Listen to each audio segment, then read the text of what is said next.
Ciao a tutti, pace e illuminazione, grazie di essere qui come ogni giovedì alle 5 per ascoltare i miei interventi. Grazie a tutti voi per quante persone di voi si abbonano. Sono contento perché gli abbonati hanno la possibilità di avere delle cose davvero grandi, dei file audio, degli scritti, hanno davvero, insomma, sono dei doni preziosi che per tutti gli abbonati sono davvero fondamentali per la propria crescita spirituale, per comprendere il Sutra del Loto e l'insegnamento di Nietzsche.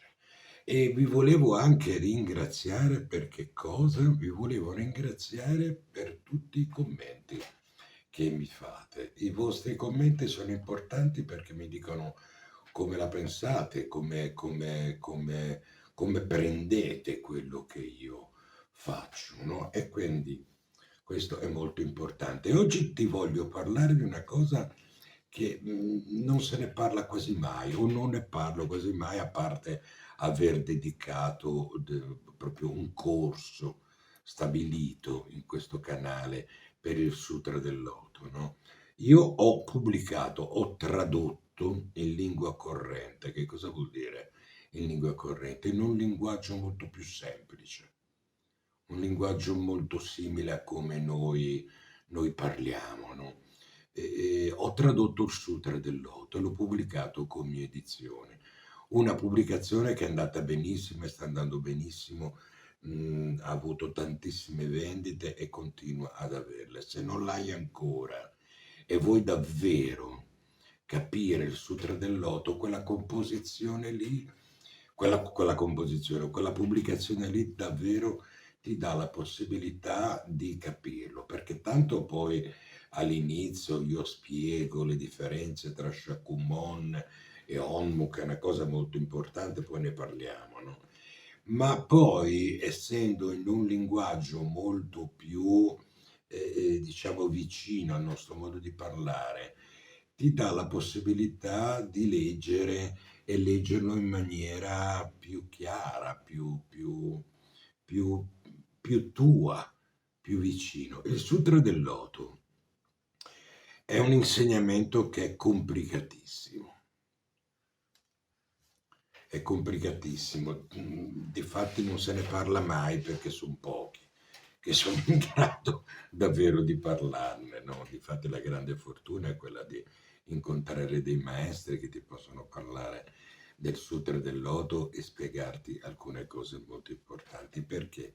Perché quando tu ti avvicini al Sutra del Loto, ecco che cominci a leggere delle cose che sono, almeno ti sembrano distanti dal tuo modo di vivere, dalla tua vita, no?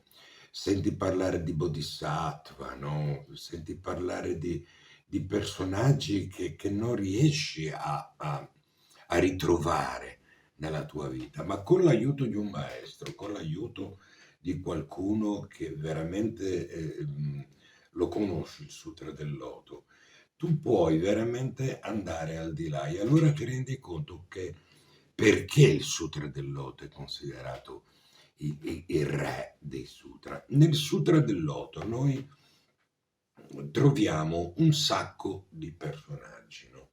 Questi personaggi hanno una funzione nella narrazione. La funzione qual è? Quella di indicarti a te come risalire nella tua vita al Sutra del Loto. Che cosa voglio dirti? Se io ti parlo del Bodhisattva Fukyo, no? Tu nel leggere chi è e nello scoprire, nello studiare chi è il Bodhisattva Fukyo, riesci a vedere nella tua vita delle persone che sono il Bodhisattva Fukyo, che si comportano in quel modo lì. Il Bodhisattva Fukyo a te, che è un esempio di pratica, ti dice come dovrebbe essere il tuo atteggiamento nei confronti della vita, nei confronti degli altri. Il Bodhisattva Fukyo non era un luminare, no? Era un monaco che studiava approfonditamente tutti gli insegnamenti del Buddha, no? Però sapeva benissimo di non essere una persona illuminata, una persona che fa. E che cosa faceva? Lui aveva deciso che la sua vita doveva incarnare il Sutra del Loto. In che modo? Con la compassione. Quindi quando la gente lo criticava, quando la gente lo trattava male, quando la gente gli si metteva contro, lui non diceva nulla, no? Si faceva anche picchiare, no? Però diceva tanto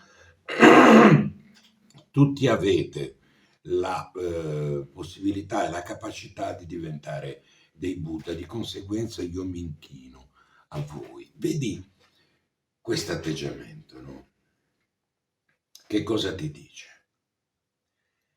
Ti dice innanzitutto che il Sutta del Loto sta parlando di te, il Sutta del Loto ti sta dicendo guarda che l'atteggiamento importante da tenere per un buddista, per un credente del Sutra del Loto, è quello di essere compassionevole, è quello di non essere una persona collerica, quello di non essere una persona che se la prende con tutto quando ha qualcosa, quando gli viene fatto un torto o quando è una persona che aggredisce. No, il Bodhisattva Fukyo ci viene presentato come un esempio di pratica. Non è facile, perché certo che non è facile, ma il buddismo non è una religione semplice. Il buddismo, praticare il buddismo, io sono 40 e passati che sto cercando di essere buddista, quindi ti dico, non è una cosa semplice, però ti rendi conto, mettendo in pratica quello che il Buddha ti dice, specie nel Sutra del Loto, nella tua vita di tutti i giorni cambiano determinate cose, no? Perché cambi tu, perché il tuo atteggiamento, il tuo modo di porsi nei confronti della vita è diverso. Ed essendoci una diversità, no? Accadono cose diverse nella tua vita. Sai che noi sappiamo che il buddismo è causa-effetto, no? Quindi se noi mettiamo delle cause differenti, noi abbiamo degli effetti differenti. Il Bodhisattva Fukyo ci dice di non lasciarsi andare all'estremismo, no?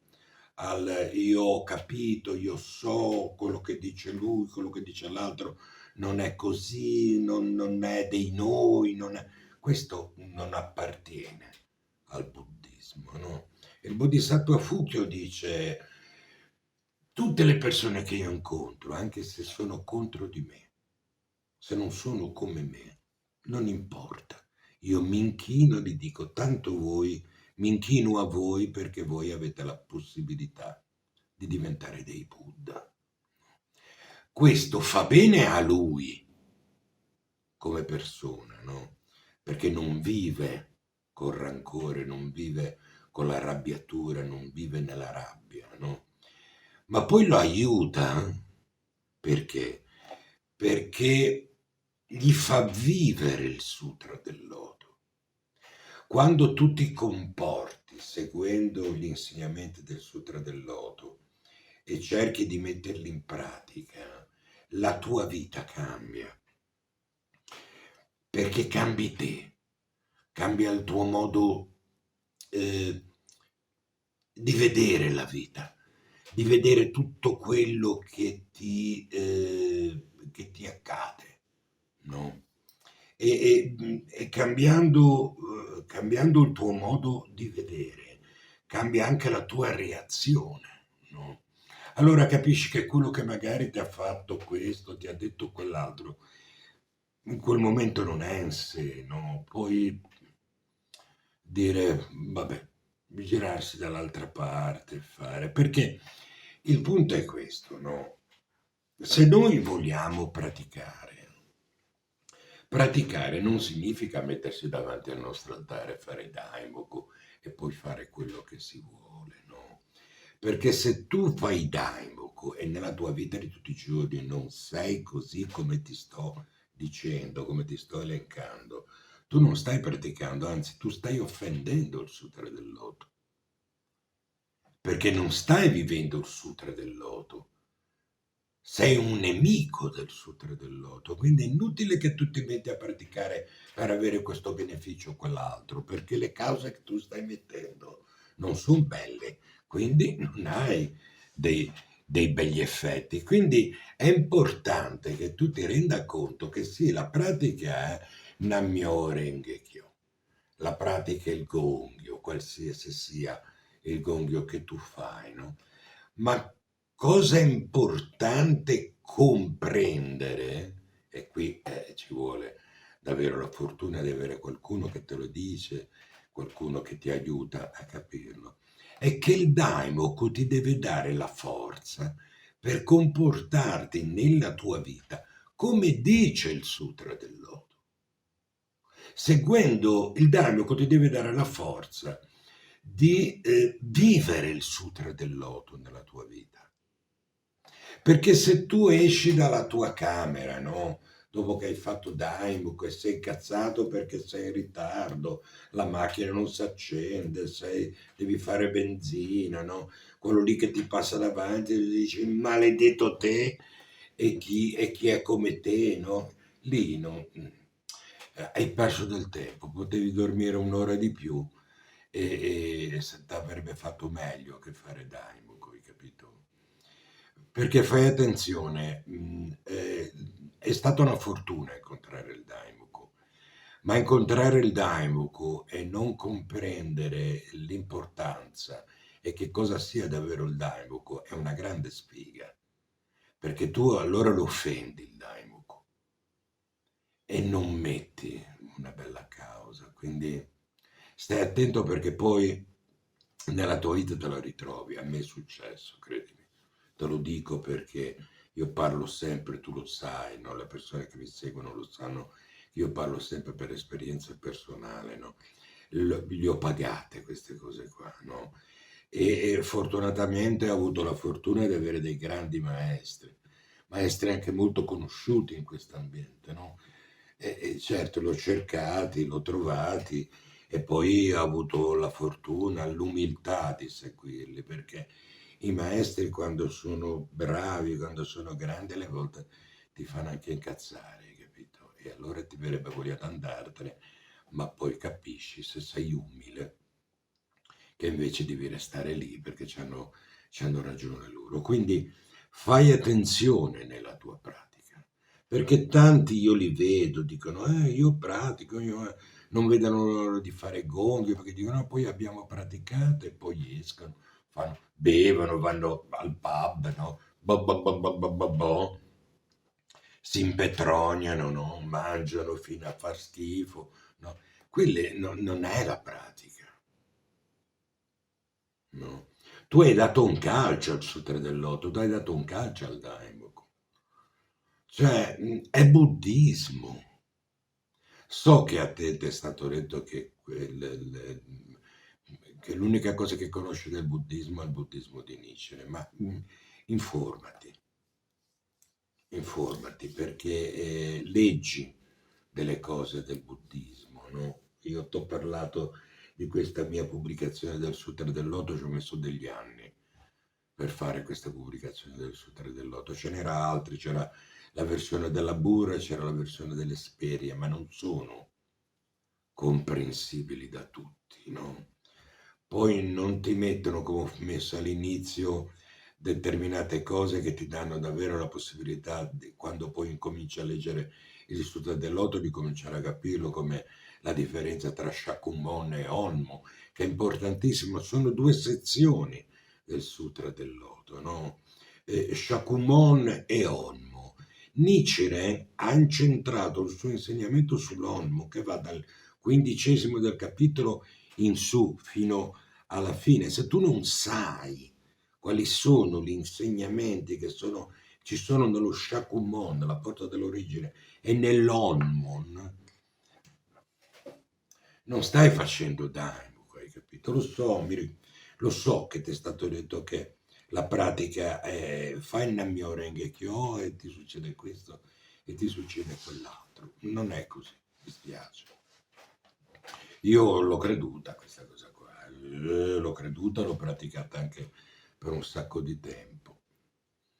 Poi ho cominciato a vivere da solo, mi sono trasferito con Laura in un paese, in Piemonte, no? Io sono di Genova, in Piemonte, cioè, non avevo mai visto la neve, lì c'era una neve della Madonna. Stando lì, a contatto con la vita di tutti i giorni, ecco che lì ho visto che la vita era un po' diversa, no? Che era una cazzata mettermi lì e fare Daimok per non fare venire un metro di neve, se no non uscivo da casa, perché son tappo, no? Era una cazzata, no? E lì ho cominciato a entrare nel Sutra del Loto, lì ho cominciato e lì le ho pagate tutte, tutte. Avevo decenni di pratica, quando è avvenuta questa cosa qua, non ti sto dicendo che avevo 2 o 3 mesi, cioè, e di conseguenza non è stato semplice, non è stato semplice perché non è stato facile trovare l'umiltà, no? E non è stato facile nemmeno smettere di praticare, perché quando mi sono reso conto di determinate cose, la prima cosa che mi è venuta, ho detto, ma insomma, Namyo Renge Kyo anche no, hai capito? Cioè, se il Namyo Renge Kyo non è quello che mi hanno detto, che io metto uno scopo davanti al gonzo e lo ottengo, anche no, hai capito? Faccio dell'altro perché io non ho bisogno di quello, capisci? Lì è cambiata la mia vita, lì è cambiata la mia visione del Sutra del Loto, lì è cambiata la mia visione di tutto e lì è cambiato tutto. È cambiato tutto perché ho cominciato a vivere in maniera diversa, a vedere le cose in maniera diversa. E la bellezza è stata il rendersi conto che stavo praticando il Sutra del Loto. Guarda che questa è una sensazione che ti auguro di provare, no? Allora tu leggi nel Sutra del Loto il Bodhisattva Kanno, sto grande bodhisattva, famoso in tutto il mondo, no? Ma chi è il bodhisattva? Che cosa vuol dire nella mia vita? Dove lo incontro il bodhisattva? Ma dove lo trovo una persona che, sia che io abbia torto o ragione, sta dalla mia parte? Hai capito? Dove la trovo? Che cosa mi sta dicendo il Buddha? Poi incontravo, come ti dicevo, Bodhisattva Fukyo, ma dove lo trovo una persona così? No, ma dove la trovo? Uno scemo che quando lo picchiano dice vabbè, meglio ti, so perché tu puoi diventare un Buddha, hai capito? Cioè, dove lo trovo? No? E invece ho cominciato a vederli. E poi ho cominciato, e questo è importante, ad imitarli. Perché questo è il vero insegnamento del Sutra del Loto. Tu devi imitare gli insegnamenti che tu leggi nel Sutra del Loto. Imitandoli diventi il Sutra del Loto. Diventando il Sutra del Loto, il tuo Daimoku diventa il centro del Sutra del Loto. Il tuo Daimoku allora acquisisce quella forza e quella potenza. Perché se il tuo Daimoku non ha questo, non è Daimoku. Il tuo Daimoku è Namyo Renge Kyo, una parola come le altre. È uno dei tanti mantra che si trovano, che si vedono, no? O che la gente fa, o che la gente si dice, no? Per incoraggiarsi, via discorrendo. Il Daimoku è grande se tu comprendi questo, se no non è niente, non è niente. Anzi, essendo potente, devi stare attento perché hai in mano una bomba. Se non la usi bene, questa bomba ti esplode nelle mani, hai capito? Quindi fai attenzione, dai. Mi auguro di esserti stato utile. Se poi vuoi farmi la cortesia di condividere il video, a me farebbe piacere, ma fai come vuoi tu. Pace e illuminazione.